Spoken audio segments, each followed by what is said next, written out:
Assalamualaikum warahmatullahi wabarakatuh. Halo semuanya, kembali lagi bersama saya Jover Gantara Putra di channel Pemula IT pastinya. Dan pada video kali ini kita akan memasuki segmen Bahas IT.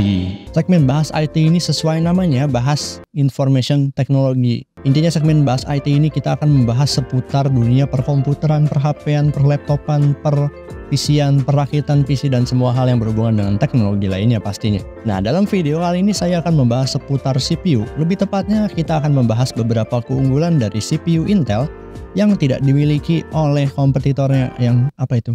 Kompetitor yang panas itu ya? Ya, dibandingkan kompetitornya yaitu AMD. Nggak maksud menghina ya. Nah, teman-teman pasti pernah lihat ya di Tokopedia ataupun di YouTube juga ya. Banyak orang yang rakit PC atau beli laptop tuh pikirannya Intel ya. Sama halnya dengan rakitan PC kore-kore itu, biasanya pakai Intel juga. Kenapa ya? Ya soal itu saya udah bahas di video kanan atas, boleh cek di kanan atas pastinya. Oke, kita akan membahas beberapa keunggulan yang dimiliki oleh prosesor Intel yang tidak dimiliki oleh prosesor AMD. Oke, langsung saja akan ada beberapa poin yang akan saya sampaikan untuk video pembahasan kali ini. Let's go! Keunggulan pertama ada pada performa single core-nya. Intel secara historis telah unggul dalam performa single core atau single threaded performance-nya. Intel juga memiliki keunggulan dalam clock speed dibandingkan dengan kompetitornya yaitu AMD. Sehingga aplikasi atau game yang menggunakan single core performance akan lebih diuntungkan. Sebagai contoh simpelnya yaitu web browser ya. Kegiatan browsing web yang dilakukan oleh user ini seperti membuka halaman web, menjalankan JavaScript mungkin pada website, semua itu bergantung pada performa single-threaded CPU kalian. Lalu contoh lain ada software editing audio juga lebih menggunakan performa single-threaded CPU-nya. Lalu pembuatan animasi 2 dimensi pada software misal Adobe After Effects juga membutuhkan single-threaded CPU performance. Dan beberapa game seperti CSGO juga akan menghasilkan FPS yang lebih tinggi jika single core atau single-threaded performance CPU-nya juga kencang. Namun perlu dicatat juga, bukan berarti jika kalian mau pakai CPU dengan single-threaded performance yang kencang seperti Intel Celeron Gen 12, akan lebih lancar untuk gaming dan produktivitas ya dibandingkan pakai Intel i5 Gen 9 lah. Karena single-threaded performance bukan menjadi satu-satunya tolak ukur. Dan juga beberapa software dan game juga dapat memanfaatkan performa multi-threaded CPU dalam beberapa situasi, tergantung pada tugas yang dilakukan. Oke, mungkin dari tadi kita bahas Intel versus Intel terus ya. Sekarang kita akan bahas Intel versus kompetitornya. Dari dulu, Intel terkenal dengan performa single core yang lebih kencang dibandingkan dengan kompetitornya. Sebagai contoh, walaupun Ryzen 5 1600 memiliki jumlah core yang lebih banyak daripada Intel Core i5 7500, alhasil untuk beberapa games dan software yang lebih membutuhkan single-threaded performance akan lebih diuntungkan. Bahkan Intel generasi dulu aja ya, contohnya Intel Core 2 Duo E8400 deh contohnya. Itu keluaran tahun 2008 aja dalam beberapa benchmark single core masih lebih unggul ya daripada AMD FX 8300 yang keluaran tahun 2012. Contoh lain, Ryzen 3 3300X keluaran tahun 2020 dalam beberapa benchmark single core masih lebih unggul i3 8350K ya, yang itu merupakan keluaran tahun 2017. Oke deh, biar fair kita bandingin lagi sama yang seangkatan ya. Misal Intel Core i9 13900K versus Ryzen 9 7950X.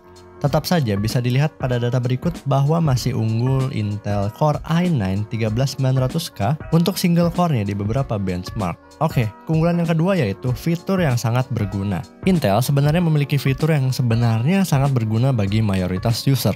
Contohnya aja ada akselerasi Intel QuickSync Video yang diperkenalkan sejak Intel generasi kedua. Intel QuickSync adalah teknologi yang diperkenalkan oleh Intel untuk mempercepat dan meningkatkan performa encoding dan decoding video, yang tujuannya untuk memberikan pengalaman multimedia yang lebih baik kepada pengguna. Dalam konteks encoding video, QuickSync memanfaatkan media processing unit atau MPU yang ada di dalam prosesor Intel untuk melakukan tugas encoding video dengan cepat dan efisien. Dengan menggunakan QuickSync, pengguna dapat mengubah video dari format satu ke format yang lain dengan lebih cepat daripada metode konvensional yang memanfaatkan CPU ya. Selain itu, Intel QuickSync ini juga dapat digunakan untuk mempercepat decoding video. Dalam hal ini, teknologi ini membantu membebaskan beban CPU utama dengan menangani tugas decoding video, sehingga memungkinkan sistem untuk menjalankan aplikasi lain secara lebih lancar atau untuk menghemat daya baterai pada perangkat mobile. Jadinya, fitur ini sangat berguna untuk editing video ataupun streaming. Bahkan sesimpel kalian melakukan video conference saja ya. Akselerasi Intel Quicksync Video ini juga sangat berguna. Nah, walaupun AMD juga mempunyai teknologi yang mirip, yaitu AMD VCE, tetapi Intel Quicksync Video ini memiliki beberapa keunggulan, seperti performa encoding yang lebih baik, kualitas video yang lebih baik, dan dukungan format yang lebih banyak. Lalu contoh fitur lainnya ada Thunderbolt, yaitu interface input-output yang dikembangkan oleh Intel. Teknologi ini memungkinkan transfer data yang sangat cepat dan koneksi serbaguna antara perangkat eksternal dan komputer. Thunderbolt menggabungkan kemampuan transfer data yang tinggi dengan dukungan transfer video, audio, daya, dan sinyal lainnya hanya melalui satu kabel. Yang bikin tambah spesial, Thunderbolt ini menggunakan USB Type-C. Dan juga dengan adanya Thunderbolt ini, teman-teman bisa menggunakan eksternal GPU untuk laptop kalian jika laptop kalian punya port Thunderbolt-nya. Oke, yang ketiga adalah teknologi yang lebih modern seperti teknologi hybrid cores ya pada prosesor Intel generasi ke-12. Nah, pada prosesor Intel Gen 12 ini yang dikenal sebagai Alder Lake, Intel memperkenalkan arsitektur hybrid yang menggunakan kombinasi efficiency core atau inti efisien dan performance core atau inti performa. Ini bertujuan untuk mengoptimalkan kinerja dan efisiensi daya pada berbagai jenis tugas atau task tertentu. Efficient Core adalah jenis inti yang dirancang untuk menangani tugas-tugas ringan atau kurang intensif secara komputasi. Inti ini dirancang dengan fokus pada penggunaan daya yang lebih efisien, sehingga cocok untuk tugas-tugas sehari-hari seperti browsing website, email, streaming video, arsip dokumen, ngetik-ngetik, dan aplikasi produktivitas standar lainnya. E-Core atau Efficient Core ini memiliki clock yang lebih rendah, tetapi menggunakan daya yang lebih sedikit, sehingga membantu meningkatkan efisiensi energi pada beban kerja yang ringan. Lalu ada Performance Core. Performance Core atau P-Core ini adalah inti yang dirancang untuk menangani tugas-tugas yang lebih berat atau intensif secara komputasi. P-Core ini memiliki kecepatan clock atau clock speed yang lebih tinggi dibandingkan dengan E-Core, dan didesain untuk memberikan kinerja maksimum dalam aplikasi yang membutuhkan daya komputasi tinggi. Dan didesain untuk memberikan kinerja maksimum dalam aplikasi yang membutuhkan daya komputasi yang tinggi, seperti main game, render video, aplikasi 3D, ataupun aplikasi yang memanfaatkan banyak thread. P-Core ini memanfaatkan kemampuan yang lebih besar dalam melakukan tugas secara paralel dan menawarkan kinerja yang lebih tinggi daripada E-Core, meskipun ya dengan penggunaan daya yang lebih tinggi juga pastinya. Dengan kombinasi E-Core dan P-Core ini, CPU Intel generasi ke-12 dapat menyesuaikan penggunaan daya dan performa sesuai dengan kebutuhan. Saat beban kerja ringan, CPU dapat menggunakan E-Core ya tujuannya untuk menjaga efisiensi energi. Namun saat beban kerja atau kinerjanya itu berat, CPU beralih ke P-Core-nya ya untuk memberikan kinerja maksimumnya. Nah, semua ini bertujuan untuk mencapai keseimbangan yang optimal antara kinerja dan efisiensi daya, sehingga pengguna dapat memiliki pengalaman performa yang kencang saat dibutuhkan tanpa mengorbankan efisiensi daya saat tidak dibutuhkan. Kelebihan hybrid cores pada Intel Gen 12 ini adalah kemampuan adaptasi dinamis yang memungkinkan CPU Intel beralih antara core yang efisien dan inti yang berkinerja tinggi sesuai dengan tugas yang dihadapi. Dengan performa yang kuat pada saat beban kerja berat dan efisiensi energi pada saat tugas yang ringan, hybrid cores ini memberikan fleksibilitas penggunaan daya yang optimal. Tapi perlu dicatat ya bahwa teknologi ini diperkenalkan mulai Intel generasi ke-12. Jadi jika kalian rakit PC atau membeli laptop yang pakai Intel Gen 12 ke bawah, kalian tidak akan mendapatkan teknologi ini ya. Tapi jangan khawatir karena ini akan nyambung ke poin selanjutnya, yaitu penggunaan daya yang lebih efisien. Dari dulu AMD itu terkenal dengan boros dayanya ya. Contohnya aja AMD FX 8300 yang memiliki TDP yang lebih tinggi dibandingkan dengan Intel Core i7 3770, namun performa gaming dan untuk beberapa benchmark tertentu jauh lebih baik i7 3770. Ditambah lagi adanya beberapa teknologi yang membantu meningkatkan efisiensi daya pada CPU Intel, seperti Intel Speed Shift yang memungkinkan CPU untuk secara cepat menyesuaikan clock speed dan voltase sesuai dengan permintaan beban kerjanya ya. Dan juga ada teknologi Enhanced Speed Step yang memungkinkan CPU untuk mengatur clock speed secara otomatis berdasarkan beban kerja CPU-nya ya. Namun semenjak adanya Intel generasi ke-12 atau Alder Lake ini, saat pengujian full load, Intel Gen 12 yang menggunakan hybrid cores malah menghasilkan konsumsi daya yang lebih tinggi dibandingkan dengan AMD Ryzen di kelas yang sama. Tapi begini kawan, kita nggak bisa mengambil kesimpulan lewat satu pengujian itu aja, karena ada beberapa faktor dan beberapa pengujian lainnya yang perlu dilakukan ya. CPU Intel memang memiliki daya yang lebih tinggi pada saat full load, dibandingkan dengan Ryzen. Nah, tapi Intel memiliki daya saat idle yang lebih rendah daripada AMD. Lalu Intel juga memiliki performa yang lebih baik untuk menyelesaikan beberapa task atau tugas dengan cepat. Dan balik lagi ke poin 1 bahwa Intel memiliki single threaded yang kenceng ya. Dan faktanya beberapa software atau game tidak menggunakan semua thread atau core yang tersedia. Alhasil CPU Intel lebih diuntungkan karena memiliki single threaded yang kenceng, jadinya juga lebih cepat ngerjain tugasnya.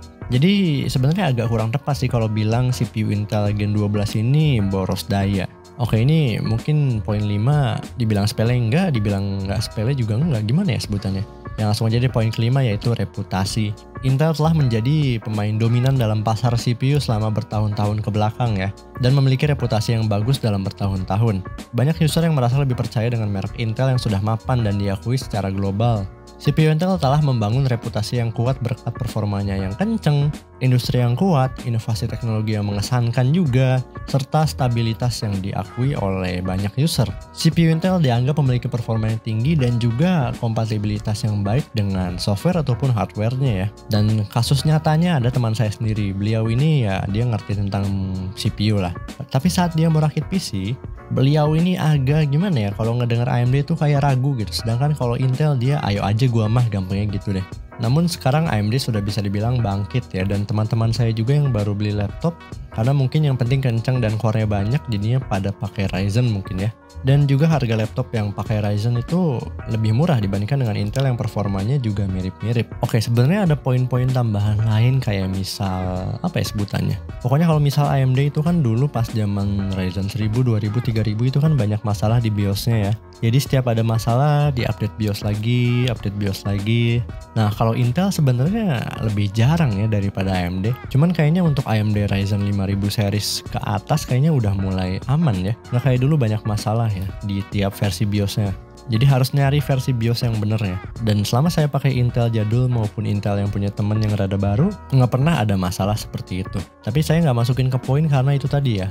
Ryzen sekarang udah mulai bagus soal software dan BIOS-nya. Sebenarnya ini nggak ada hubungannya juga sih. Contohnya juga GPU AMD dulu kan drivernya bermasalah gitu. Tapi semenjak Radeon 6000 series ya, udah mulai minim lah masalah drivernya tuh. Nggak kayak dulu RX series tuh banyak yang nggak bisa dipakai buat blender lah, nggak bisa buat cycles dan lain sebagainya. Tapi itu nggak ada hubungannya karena kita bahasnya soal CPU. Oke teman-teman, itulah tadi beberapa keunggulan yang dimiliki oleh prosesor Intel dibandingkan dengan prosesor AMD ya. Video ini bisa dijadikan referensi bagi kalian gitu. Kalau kalian mau beli laptop ataupun mau rakit PC. Balik lagi ya, semua hal itu punya kelebihan dan kekurangannya masing-masing ya. Dan juga baik Intel ataupun AMD pasti juga memiliki kekurangan atau kelebihannya masing-masing dari berbagai aspek ya. Maka dari itu saya juga akan bahas beberapa keunggulan yang dimiliki AMD dibandingkan dengan yang dimiliki Intel. Oke, itu ada di next video. Untuk video kali ini kita cukupkan sampai sekian ya. Terima kasih yang telah menonton video ini sampai akhir. Jika ada pertanyaan boleh komen di bawah. Jangan lupa tekan tombol subrek dan nyalakan lonceng notifikasinya. Mohon maaf jika ada kesalahan kata atau kesalahan dalam penyampaian informasi. Like jika suka dan mantap. Oke, terima kasih. Wabillahi taufiq wal hidayah. Wassalamualaikum warahmatullahi wabarakatuh.